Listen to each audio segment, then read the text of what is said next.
اعوذ باللہ من الشیطان الرجیم بسم اللہ الرحمن الرحیم اولئک علی ھدی من ربہم واولئک ھم المفلحون۔ پیچھے اللہ سے ڈرنے والوں کا تذکرہ ہے اور ان کے اوصاف ذکر کیے ہیں۔ جو اللہ کا ڈر ان کے اندر اچھی خصلتیں پیدا کرتا ہے ان کا ذکر ہے۔ 6 خوبیاں تھیں، وہ آخری جو پڑھی تھی کہ آخرت پر ان کا یقین ہے۔ اس کے بارے میں کچھ ذکر کیا تھا، کچھ آج ذکر کرتا ہوں۔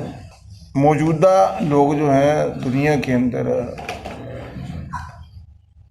سب کا آخرت کے بارے میں عقیدہ جو چاہیے وہ نہیں ہے، الا قلیل، مگر تھوڑے لوگ ہیں۔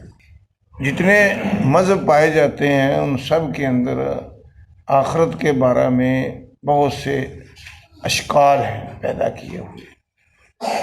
یہودی اور عیسائی، ان کا قرآن تذکرہ کرتا ہے کہ ان کا آخرت پر ایمان درست نہ تھا، اپنی مرضی کا تھا ان کا۔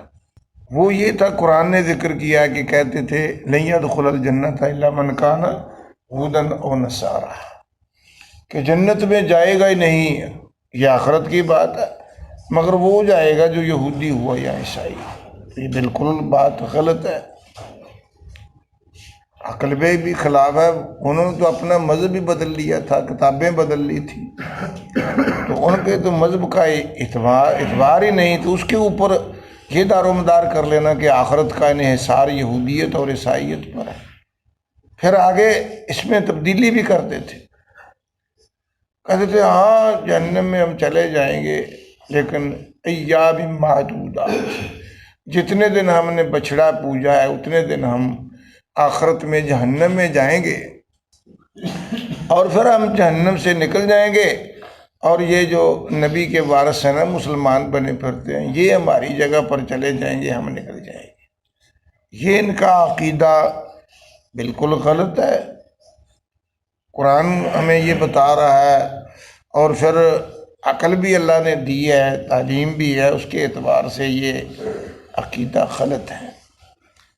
اور جو مکے کے مشرک لوگ تھے وہ تو آخرت کو مانتے ہی نہیں تھے، وہ کہتے تھے مر گئے مٹی ہو گئے تو معاملہ ختم ہو جائے گا۔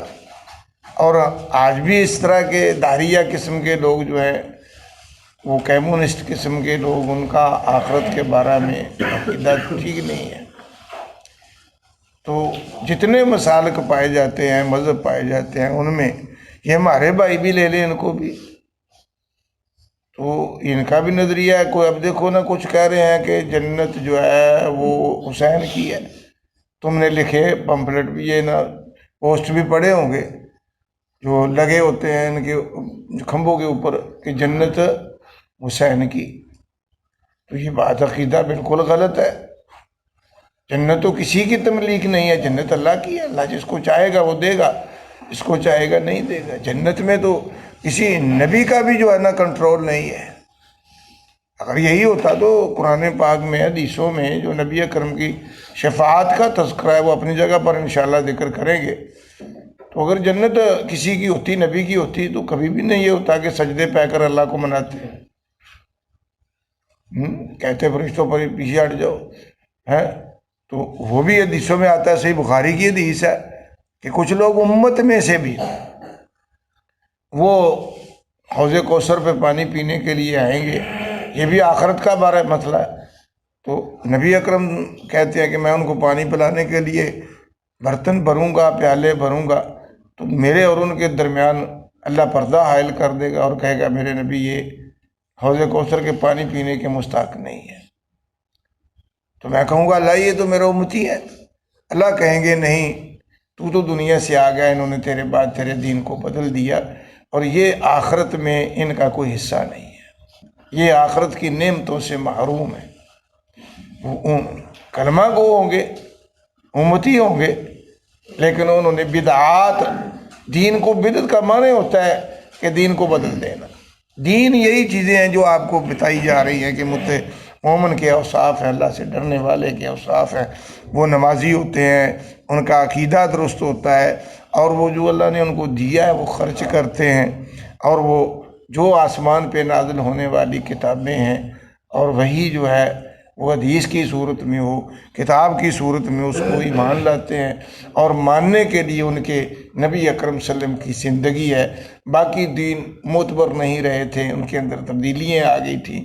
تو اسی طرح آخرت کے بارے میں مسلمانوں کے بھی بہت سے لوگوں کے نظریات غلط ہیں۔ اگر صحیح عقیدہ ہو جائے آخرت کے بارے میں تو کوئی کسی سے زیادتی نہ کرے، کبھی نہ کرے۔ اس کو پتہ ہے کہ میں آج تو اس کے اوپر میں حاوی ہوں، کل اللہ کے پاس جانا ہے، جا کر جیسا قرآن نے نقشہ پیش کیا آخرت کا، صورتوں کی صورتیں نازل کر دی ہیں۔ نبی اکرم صلی اللہ علیہ وسلم نے فرمایا جو قیامت کو آنکھوں سے دیکھنا چاہتا ہے وہ قرآن پاک کے آخری صورتیں جو ہیں 30ویں پارے کی ان کو تلاوت کرے۔ اللہ وہاں نقشے پہ کھینچ رہے ہیں کہ تمہارا ترازو ہوگا، تمہیں حساب اٹھایا جائے گا، ایسے تم کو لایا جائے گا، اللہ کے دربار میں آؤ گے، اللہ خود آئیں گے، جہنم لایا جائے گا، جنت لایا جائے گا، اعمال تلیں گے۔ یہ سب نقشے ہیں، حقائق ہیں، تو ان پر ہمارا اکثر کا اللہ ماشاء اللہ یقین نہیں ہوتا۔ اسی لیے اگر یقین ہو تو ہم کبھی کسی پہ زیادتی نہ کریں۔ جس کو ہوتا ہے وہ ڈرتا ہے کہ مجھ سے اگر ہو گیا تو وہ تو محنت کرے گا جا کر۔ ہم کہتے ہیں ہمارا ناک نہیں رہے گا، ہم نے اگر محنت کر لی تو ہماری عزت ہم نے اس کو بنا لیا۔ عزت تو وہ ہے جو قیامت کے دن ہوگی، اللہ کے دربار میں ہوگی۔ اب ساری کائنات کے سامنے ہم بے عزت ہو جائیں وہ ہمیں گوارا ہے، اور یہاں دنیا کے اندر معمولی معاملات میں اپنی عزت کو اپنے لیے اخذت العزت، اس کو اپنی عزت سائل مان جاتی ہے، اس کو کوئی فکر نہیں ہوتا کہ میری آخرت برباد ہو رہی ہے، میں اللہ کے دربار میں جا کر کیا کروں گا، بس ہماری دنیا ہے اس کو سنوارو۔ یہ عقیدہ جس کا بھی ہے وہ عقیدہ آخرت کے بارے میں یوں کہ نون والی بات نہیں ہے۔ اس لیے یہ مسئلہ جو ہے نا بڑا اہم ہے، اس کو ذرا غور سے، میں نے کل بھی اس پہ ذرا زور دیا تھا، اور قرآن کے بھی یہ زور دینے کا مقصد یہی ہے کہ آخرت کے بارے میں بہت سے لوگ، یہ ہندو ہیں، ان کا بھی آخرت کے بارے میں عقیدہ نہیں ہے۔ وہ کہتے ہیں یہ تناسخ کے قائل ہے، وہ کہتے ہیں کہ آدمی جو مر جاتا ہے تو اس کی روح جو ہے وہ تبدیل ہو جاتی ہے، کوئی اچھی روحیں جو ہیں وہ اچھے جانوروں میں چلے جاتی ہیں، اور بری جو ہے وہ بری کتے بن گئے، بلے بن گئے، چوہے بن گئے برے روحوں کی۔ یہ ان کا عقیدہ ہندوؤں کا یہ ہے۔ تو یہ اس لیے جتنے مذہب پائے جاتے ہیں ان کا آخرت کے بارے میں عقیدہ درست نہیں ہے۔ یہ جو پیری مریدی والا معاملہ ہے یہ بھی آخرت کے بارے میں کہتے ہیں کہ وہ مکے کے لوگ کہا کرتے تھے دنیا میں، ان کا آخرت پر تو نہیں کہ اولا شفاؤنا عند اللہ۔ تو ہم بھی اگر یہ عقیدہ رکھیں گے یہ جو ہمارے بزرگ ہیں، ہمارے پیر ہیں، یہ قیامت کے دن ہمیں کام آئیں گے، میرے بھائیو یہ عقیدہ بالکل سراسر، وہاں تو قرآن ہمیں نقشہ یہ دیتا ہے کہ اس دن باپ بیٹے کے کام نہیں آئے گا، اس دن بیوی خامند کے کام نہیں۔ یہ اتنے بڑے بڑے رشتے ہیں۔ قرآن پاک دیکھو نا، حضرت نوح علیہ السلام کے بارے میں ذکر کیا ہے قرآن پاک نے کہ ان کی بیوی تھی، دنیا میں ان کی خدمت کتنی کی ہے اس نے۔ اب خدمتوں سے، پیروں کی خدمتوں سے تو نہیں ہے، اب بیوی کی خدمت جو ہے کبھی مرید اتنی خدمت نہیں کر سکتا جتنی بیوی خدمت کرتی ہے۔ تو بیوی کے بارے میں قرآن نے ذکر کیا کہ ایک سچا پیغمبر ہے، اس کو پیر نہیں مانو گے تو اس سے بہتر کون ہوگا؟ پھر 1-2 سال کی بات نہیں، 950 سال کی زندگی گزارنے والا، اور ان کے ساتھ وہ بیوی نے اللہ جانتا ہے کتنا وقت گزارا ہے، تو ان کی خدمت کرتی تھی، ان کے بچے پالے تھے، ان کے گھر صاف کیے، ان کو روٹیاں پکا کے دیں، ان کے کپڑے بھی دھوئے، سب کچھ کیا۔ وما قدر اللہ کا قدر، اللہ کی قدر انہوں نے کیا جانی ہے، جنہوں نے ان بیچاروں کو، جن کو اپنا نہیں پتا ہمارے ساتھ کیا۔ نبی اکرم خود کہتے ہیں لا ادری ما یفعل بی ولا بکم، مجھے نہیں پتا کہ میرے ساتھ کیا اللہ کے دربار میں جا کر معاملات ہوں گے، اور کتنے مشکل جو ہے نا میرے لیے مراحل آئیں گے، اور تم بھی۔ اور نبی اکرم تو رو رہے ہیں، اما عائشہ کتنا پیار ہے نبی اکرم کے ساتھ۔ جب آئے تھے نبی باہر گئے تھے، واپس آئے، ابو داؤد کی حدیث ہے اور صحیح بخاری میں بھی آتی ہے کہ واپس آئے تو حضرت عائشہ رو رہی تھی۔ آپ نے پوچھا ما یبکی، کہ عائشہ کیوں رو رہی ہے؟ تو کہنے لگی کہ مجھے تو ذکرت النار، مجھے قیامت یاد آ گئی، تو مجھے تو پھر وہاں کہ آپ وہاں میرے ساتھ دے دیں گے، ہمارے تو امن کریں گے آپ میرا۔ آپ نے فرمایا 3 جگہوں پر میں نہیں کسی کے کام آؤں گا۔ ہاں جی، وہ آپ نے یہ دیکھو نا کتنی کھلی باتیں ہیں، اپنی محنت کرو، اپنا عقیدہ درست کرو، اور پھر یہ اللہ سے امید رکھو کہ اللہ وہاں جو ہے نا حتمی بات کسی کو جنتی کہنے کا حق ہی نہیں۔ ہاں جن کو اللہ نے کہہ دیا ان کے باقی پتہ ہی نہیں ہے کہ معاملات بننے کیا ہے۔ تو اس لیے قرآن ہمیں جو عقیدہ دیتا ہے اس کو جو ہے نا سمجھو اور اس کے مطابق چلو۔ یہ باطل نظریات پہ اپنی زندگیاں جو ہیں گزار رہے ہیں قرآن کو چھوڑ کر، یہ کوئی کسی کے کام نہیں آئے گا۔ جب بیوی دیکھو نوح علیہ السلام کی بیوی ہے، ان کا بیٹا ہے، تو قرآن اس کا تمہیں بتا رہا ہے کہ سورہ تحریم کے آخر پر یہ پورے کا پورا رکوع نوح علیہ السلام اور لوط علیہ السلام کی بیویوں کا تذکرہ ہے کہ لن یغنی عنہما من اللہ شیئا، قیامت کے دن نوح علیہ السلام بھی اپنی بیوی کے کام نہیں آئیں گے، کہ ان کا عقیدہ آخرت کے بارے میں درست نہ تھا۔ عقیدہ ایک ایسی چیز ہے جس پر تیری زندگی کے اعمال کا دار و مدار ہے۔ اگر وہ درست نہیں، کسی کی جتنی مرضی خدمت کر لے وہ خدمت کام نہیں آئے گی۔ اب پیر جو ہے مرید، اس کے وہ کام تو نہیں آ سکتا جو بیوی آتی ہے۔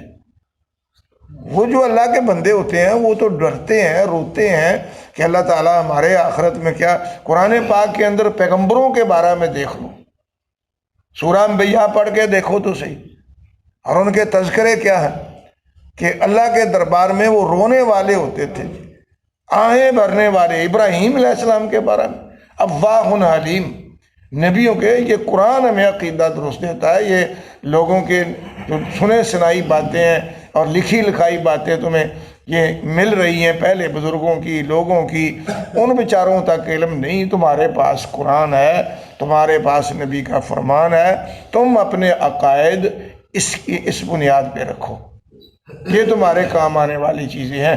وَبِالْآخِرَةِ هُمْ يُوقِنُونَ، آخرت کو سمجھو اور اس کے لیے عمل کے اندر جان ہی نہیں پیدا ہوگی۔ کل میں نے بتایا جب تک آخرت کے بارے میں عقیدہ درست نہ ہو۔ آخرت کے بارے میں عقیدے کے لیے یہاں قرآن نے زور دیا ہے کہ وَهُمْ بِالْآخِرَةِ هُمْ مقدم لائے ہیں۔ فل جو ہے نا یو کے نون اصل میں عبارت تھا، یو کے نون اکیلا تھا، ہم پہلے لا کر یقین کے لیے اور ترغیب کے لیے اس کو تاکید کہتے ہیں۔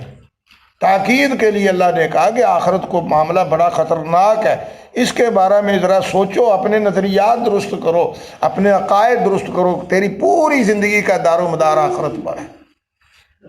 جتنے عمل کرے گا اس میں اگر کوئی آخرت کے بارے میں تیرا عقیدہ یا نبی کے بارے میں جتنی چیزیں ذکر کی ہیں ان سے اگر تیرا عقیدہ اکھڑ گیا تو پھر تو ہدایت پہ نہیں ہے، تو فلاح پہ نہیں ہے، یہ قرآن کہہ رہا ہے۔